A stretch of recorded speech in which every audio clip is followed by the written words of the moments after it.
Olá, pessoal. A mineradora Samarco anunciou que vai encerrar os auxílios financeiros emergenciais aos sobreviventes do rompimento da barragem do Fundão em Mariana. Há 5 anos, o desastre provocado pela mineradora matou 19 pessoas, devastou a bacia do Rio Doce e atingiu mais de 40 cidades entre Minas e o Espírito Santo. Eu vou conversar com o defensor público Felipe Soledade sobre esse assunto, que é da Defensoria do Estado de Minas Gerais. Felipe, obrigada por atender a gente. Eu que agradeço o contato, é sempre um prazer poder falar na TV Assembleia, falar para a população do Estado de Minas Gerais, sobretudo os mais carentes, que são a nossa razão de existir. Felipe, esse anúncio que foi feito pela Renova, a empresa criada pela BHP e a Vale, que são as donas da Samarco, né? Um anúncio que foi feito na semana passada, a alegação da Renova é que já cumpriu os acordos de indenização e foram restabelecidas as condições para ajuda emergencial, essa ajuda financeira, que é o que foi anunciado que será encerrado. Como é que a Defensoria recebeu essa decisão apresentada pela Renova? A gente vê essa situação com muita preocupação, porque muitos dos nossos assistidos que vêm à Defensoria Pública, que procuram nossa ajuda, dependem desses valores para a sua própria sobrevivência, né? São pessoas muito humildes, muitas delas perderam todas as suas possibilidades, todas as suas fontes de renda, algumas perderam parte da sua fonte de renda, e nós não acreditamos que essa decisão possa ser implementada de imediato, porque o prejuízo ainda persiste e essas pessoas precisam urgentemente que se resolva. Não só a questão do auxílio financeiro emergencial, mas, sobretudo, a reparação integral de todos os prejuízos que foram sofridos. Então, você não reconhece como verdadeira a alegação da Renova, da alegação da Samarco para encerrar, para fazer o encerramento do auxílio? Nós não concordamos que esse prejuízo tenha se encerrado, que esse auxílio financeiro emergencial possa ser cessado agora, porque as pessoas ainda estão sofrendo prejuízo. E o prejuízo ele vai continuar acontecendo até que elas recebam a integralidade dos danos que sofreram, né? Nós sabemos que esse é um auxílio temporário, né? O próprio nome dele, né? Auxílio financeiro emergencial. Ele não se destina à eternidade, ele não vai ser pago para sempre. Mas ele não pode parar de ser pago antes que as pessoas sejam efetivamente indenizadas em todos os prejuízos que sofreram. Seria um contrassenso. Então, é fato que em 5 anos esses prejuízos não foram reparados. Não houve a reparação suficiente. Não. O que está pendente? Qual que é a realidade, não é, dessas pessoas?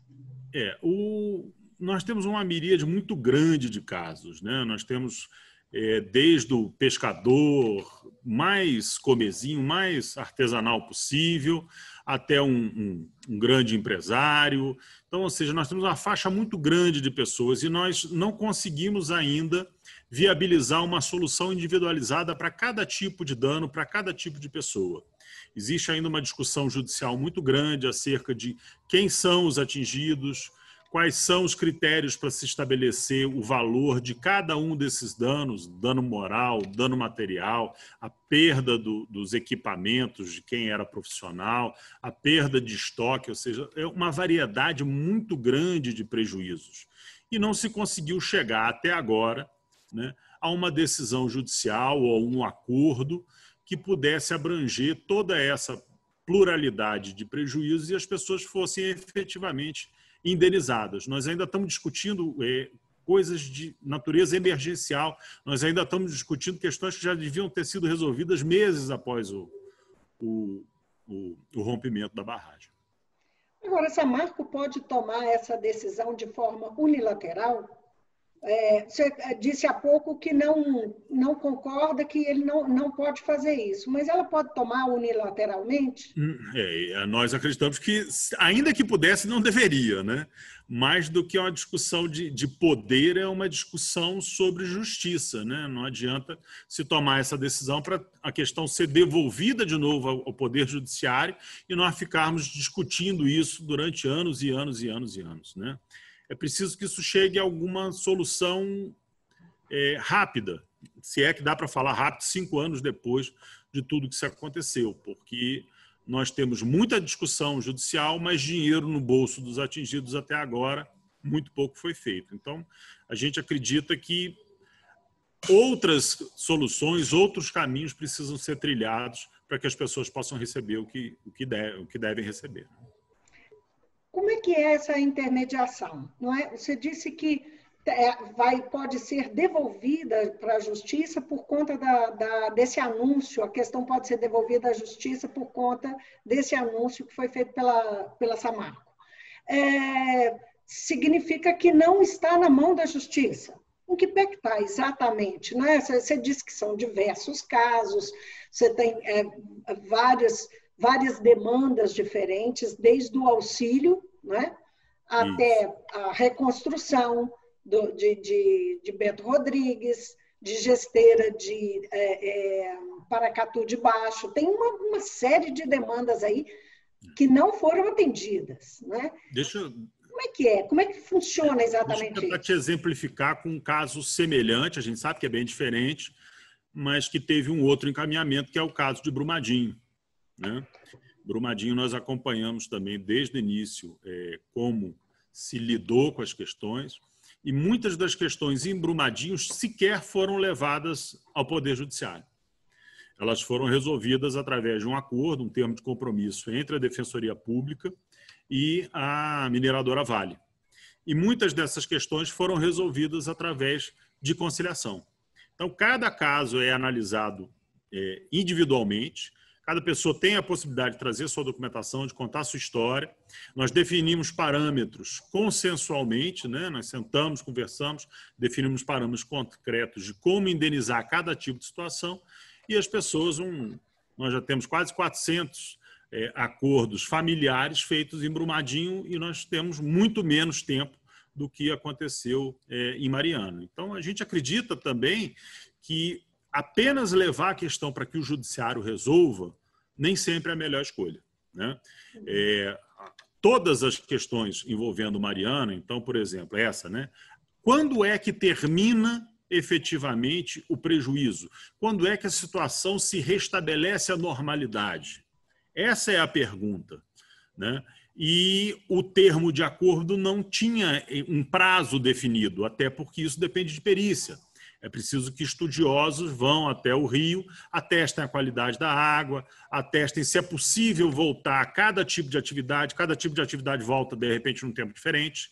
Então, você pode lavar roupa no rio a partir de um determinado prazo, mas você não pode pescar já no mesmo prazo, no mesmo rio. Então, são questões que são tão complexas que muitas das vezes entregar pura e simplesmente para que a justiça determine nem sempre é o melhor caminho. Mas essa questão dos acordos, ela foi criticada pelo movimento dos atingidos por barragem. Sim. Levantou uma questão aí, como havia um acordo coletivo anterior, que isso podia deixar as pessoas sujeitas a uma pressão e um poder econômico que a gente sabe que realmente as mineradoras têm. No caso da Vale, no caso de Brumadinho, a Vale, né, tem um poder econômico e um poder jurídico, não é, de lidar com as questões jurídicas enorme. Isso, como é que a Defensoria lidou com isso? Porque é desigual mesmo, não é? E essa desigualdade ela não desaparece, né? Porque ela existe não só no plano da discussão do acordo, mas ela existe também no processo. Ou seja, o atingido, tanto em Mariana quanto em Brumadinho, ele está litigando contra uma empresa multinacional que tem condição de pagar escritório de advocacia de toda a qualidade para litigar o tempo que for necessário. Então, levar isso para judicializar também não some com a diversidade ou com a disparidade de forças entre o atingido e a mineradora. Essa não é a questão fundamental para nós. E o que eu posso te assegurar é que a Defensoria Pública é uma instituição de Estado. Então, é muito mais fácil discutir uma instituição de Estado com uma mineradora do que discutir uma associação, uma pessoa isoladamente. Então, nós temos, sim, condições de discutir, não vou dizer com igualdade, né? Mas a gente tem condição de discutir de igual para igual com a mineradora, porque somos uma instituição de Estado, né? E temos também prerrogativas, temos também um apoio de todo o arcabouço jurídico que tem uma instituição como é a Defensoria Pública. Eu vou replicar aqui uma fala também da direção dos atingidos por barragens. O movimento sugere que o governo do estado pode ter feito pressão. A gente sabe o quanto a mineração, ela enfim, ela mobiliza e interessa ao governo do estado, por motivos óbvios, por dependência econômica que Minas Gerais tem. Em algum momento, a Defensoria foi pressionada pelo governo do estado? Não. Não, a Defensoria Pública é um órgão autônomo, fizesse esses independente. Acordos individuais. Não, muito pelo contrário. A nossa pressão de verdade, a pressão boa, é a pressão que a gente recebe da população. A Defensoria Pública talvez seja o único lugar, o único espaço público em que a pessoa entra de chinelo, sem camisa, né? Porque aqui é a casa do cidadão carente e a gente recebe todo mundo que vem procurar. Então, nós sempre recebemos, né, desde o primeiro dia, a pressão da população, que precisa e quer uma solução. Você imaginar, dentro de um sistema jurídico, uma indenização que vem depois de 5, 10 anos, para uma pessoa carente, isso é uma covardia muito grande. Né? E você levar essa expectativa que algumas pessoas levam de que os valores seriam A, B, C, mas não tem nenhum parâmetro jurisprudencial para isso. Né? Todos nós aqui na Defensoria, a gente trabalha diuturnamente com processos. Talvez não do mesmo tamanho, não da mesma questão, mas nós trabalhamos com processo indenizatório há 20, 30 anos. A gente está acostumado a saber o que o judiciário dá, o que o judiciário não dá para cada tipo de dano específico. Imaginar que esse dano seria multiplicado por 50, 100 vezes é uma inocência muito grande. E você levar as pessoas simples, humildes, que precisam de dinheiro hoje para pagar a conta do supermercado, a acreditar que isso vai acontecer, é muito triste. Né? Então, ou seja, a Defensoria Pública, como instituição autônoma, tem a capacidade de fazer esse diálogo olho no olho, de saber o que está falando. Nós conhecemos o meio jurídico. Nós conhecemos a jurisprudência. Então, a gente tem condição de saber e aquilatar o que é viável e o que não é viável. Nós fazemos acordo todos os dias. Né? Nós temos colegas aqui com 20, 30 anos de experiência nessas áreas. Agora, Felipe, você mencionou as pessoas que têm que ir lá comprar, pagar o supermercado e tal, que dependem do auxílio. E aí eu lembrei de outras pessoas que são aquelas, por exemplo, os Krenak, né, que vivem ali, aquela população indígena que vive hoje, a água do rio, eles dependem de carro-pipa. Não é? Eles têm um grau de dependência do atendimento da Vale que é uma coisa louca. Para eles comerem, eles precisam do carro-pipa. Como é que isso afeta a população Krenak e aqueles ribeirinhos que estão ali, que também dependem do Rio Doce para beber água, não é que dependiam, não é que não podem depender mais. E você mencionou também que esses exames que são feitos sobre qualidade da água tem um processo complexo envolvendo justiça. Como é que está funcionando isso, especificamente sobre o Rio Doce? É a bacia inteira atingida, né? A quantidade de gente, só municípios são 40, fora aquela população rural. Nós temos duas questões aí muito importantes. Né? Primeiro, que a Defensoria Pública ela atua mais nos processos afetos à Justiça Estadual, né? Que é o nosso caso da Defensoria Pública Estadual. Esse processo coletivo em si tem a participação, sim, da Defensoria Pública nas comunidades tradicionais, e lá a hipossuficiência e a vulnerabilidade dessas pessoas é maior ainda. Né? Você tem razão, ou seja, nesses casos é até mais difícil a gente chegar a algum acordo, mas também não significa que tudo tem que ser judicializado. Algumas das questões, como, por exemplo, fornecimento de água, em vários casos em Brumadinho a gente conseguiu resolver também sem necessidade de judicialização, inclusive para comunidades tradicionais. E essa questão da perícia é de uma complexidade técnica muito grande, porque ela envolve um conhecimento muito específico, que nós da Defensoria não temos, que a Justiça não tem, e que ela vai se servir de membros técnicos que tenham conhecimento específico sobre a qualidade da água. O que também é uma questão que passa também pela subjetividade, né? Nós tivemos o caso de governador Valadares, e que recentemente se discutia a qualidade subjetiva da água, ou seja, é potável ou não é potável, mas mesmo sendo potável, com um laudo dizendo que é, você se sente à vontade de tomar? Olha, eu fico pensando então, o seguinte, a Vale está dizendo que a água está ok, que a água está em condição de ser consumida, só precisa do tratamento normal que qualquer água de rio precisaria. Está aí classificado, classificação 2, uma coisa desse tipo, baseada em laudos.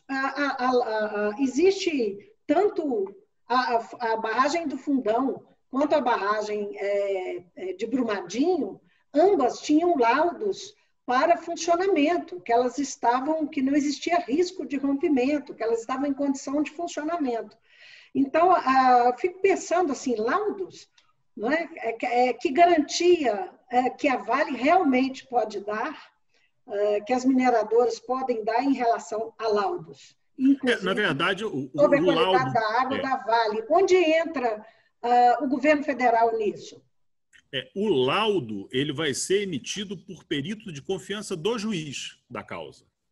Essa é a questão, ou seja, nós vamos ter a liberação ou não quando o juízo, né, aqui da 6ª Vara Federal, entender, a partir de um perito escolhido pelo juiz, de que há ou não condições de se retomar as atividades no Rio.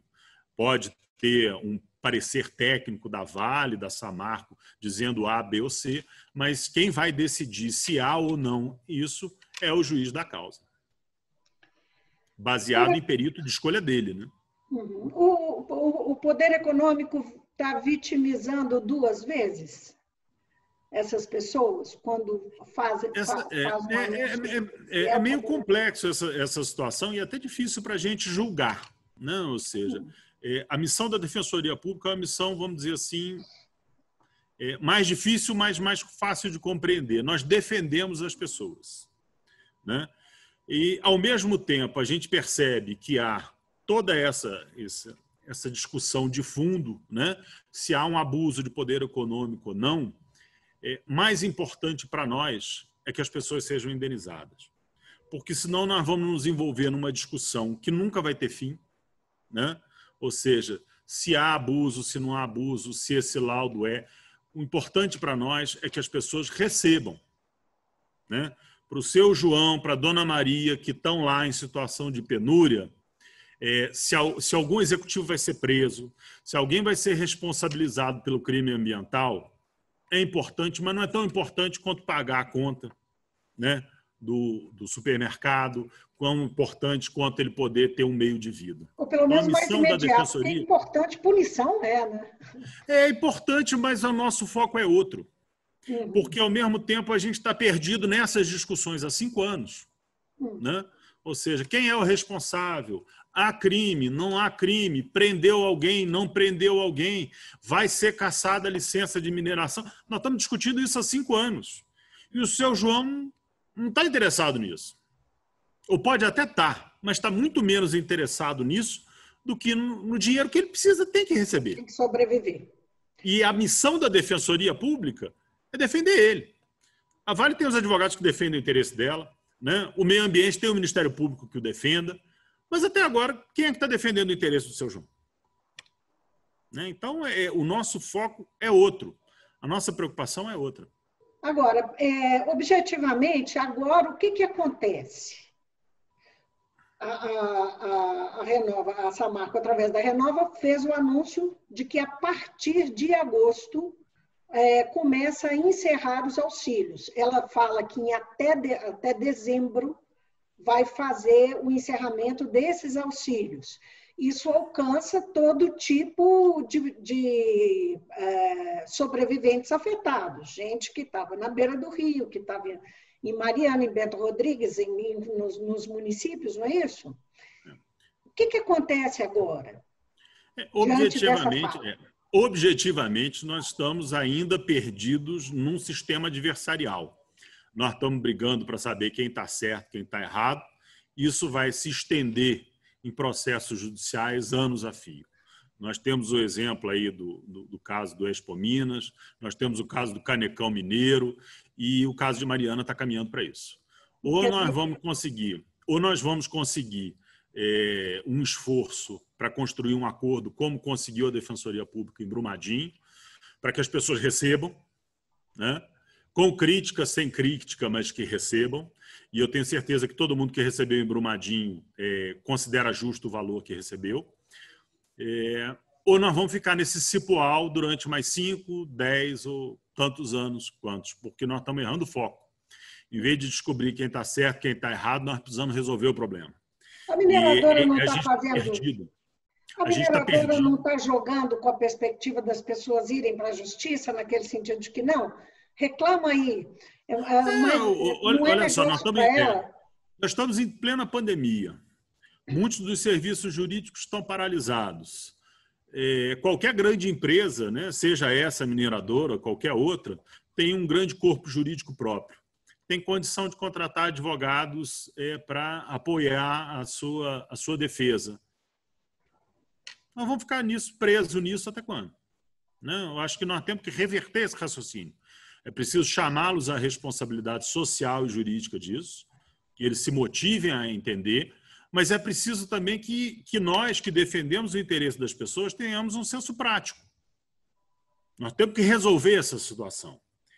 A gente ficar discutindo, criando expectativa nas pessoas que estejam fora da realidade jurídica, ainda que seja aquilo que a gente deseja, a gente vai criar um mundo ilusório para essas pessoas e nós não vamos dar solução.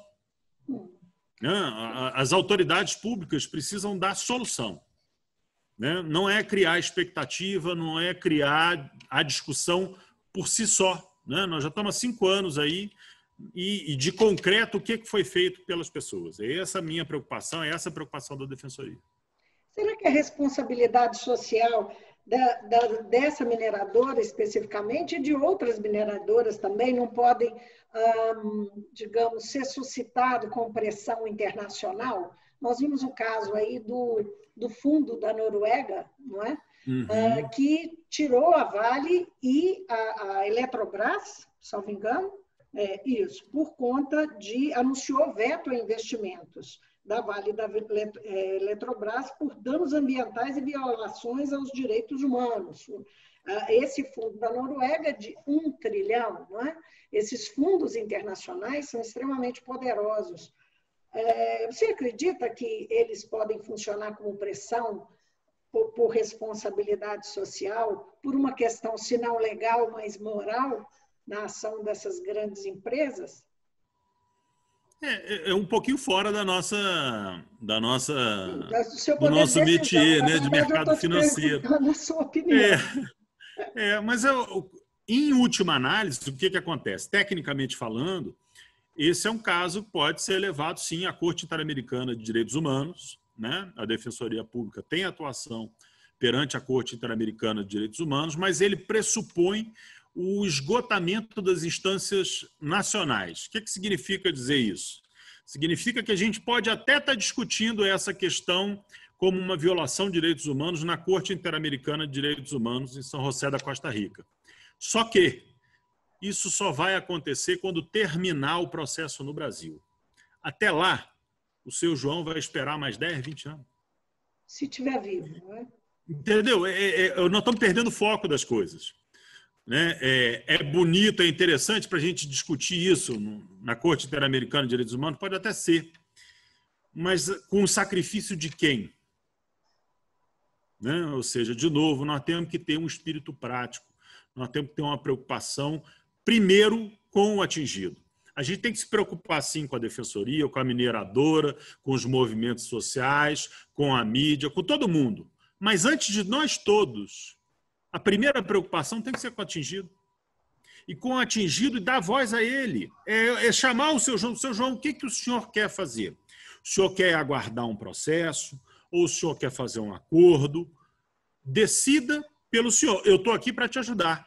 Eu estou aqui para te apoiar, para te dizer quais são as possibilidades. Mas, Felipe, eu não posso sequestrar dele o direito dele optar pelo que é melhor para ele. Eu posso orientá-lo, mas só até aí. Mas eles são suscetíveis, por exemplo, você reconhece que é sempre desigual, né? essa relação entre empresa e os sobreviventes na negociação, não é? Até onde a defensoria pode ir? Essa que é a questão, né? Para mediar e favorecer a vítima. Nós vamos a todo e qualquer lugar que seja possível. Nós vamos ao parlamento, estivemos aí na CPI, vamos conversar com os deputados para pensar quais são os projetos de leis possíveis, as decisões políticas que devem ser tomadas para se reparar, e nós colaboramos com o programa de reparação, temos sugestões. Nós vamos ao Poder Judiciário para falar em nome desses atingidos. Nós vamos à mineradora para pedir a eles também uma responsabilidade por um acordo justo, né? Nós vamos à Corte Interamericana de Direitos Humanos, se precisar ir. Nós vamos ao Executivo para fazer uma interlocução com os gestores públicos em favor dos atingidos. O nosso compromisso é um só, é com ele, é com o atingido, né? Se precisar, nós vamos atrás de todos esses interlocutores, mas sem perder a perspectiva que o mais importante, o protagonismo, é dele, né? Por isso que a gente acredita firmemente. Ou nós vamos ter um acordo razoável, ou nós vamos nos perder em mais 5 anos ou até mais em discussões judiciais. Vamos devolver a discussão, né? Ou seja, o termo fala em cessação, mas a gente não tinha um prazo específico, ele demanda perícia. Essa perícia vai ser objeto de discussão. A decisão que foi embasada na perícia vai ser objeto de recurso. E quando é que isso termina? Na negociação, alguma possibilidade de reversão dessa decisão apresentada pela Nós somos otimistas sempre, né? Ou seja, você trouxe aí essa perspectiva de prejuízo financeiro para as empresas por não resolverem esse problema, né? Existe toda uma pressão da mídia, de outras autoridades de Estado, que tem que acontecer. Não estamos dizendo que tem que acontecer, mas a preocupação da defensoria, o foco é outro, cada um, né, dentro do seu quadrado, dentro da sua perspectiva. E o que a gente acredita é que alguém vai ter que ter o bom senso, não é possível. Que a gente vai continuar perdido nessas discussões em caráter indefinido, né? E continuar sacrificando o pequeno, né? Que é quem mais sofre. É ele que não tem fotografia, não tem extrato bancário, não tem carteira de trabalho assinada. É esse o público da defensoria e esse é o público que mais sofre. Felipe, dito isso, vamos então, de todo o coração, eu espero que de alguma forma se encaminhe para essas pessoas. Porque é muito... É triste, né? Para a gente que assiste é terrível, eu imagino, para quem vive. É muito triste, mas eu acho que a gente não pode perder nunca o foco. A gente não pode perder a ordem de prioridade. Se alguém podia estar esperando, não era o seu João. Era a empresa que teve prejuízo, era o município, era todo mundo. Mas o primeiro a receber tinha que ser o mais vulnerável. Tinha que ser a população indígena, tinha que ser a lavadeira, o pescador. Ele não pode ser deixado por último. Obrigada por essa conversa e boa sorte. Muito obrigado. Obrigado pela oportunidade. Foi um prazer falar com você. Prazer todo Um nosso. abraço. Um abraço.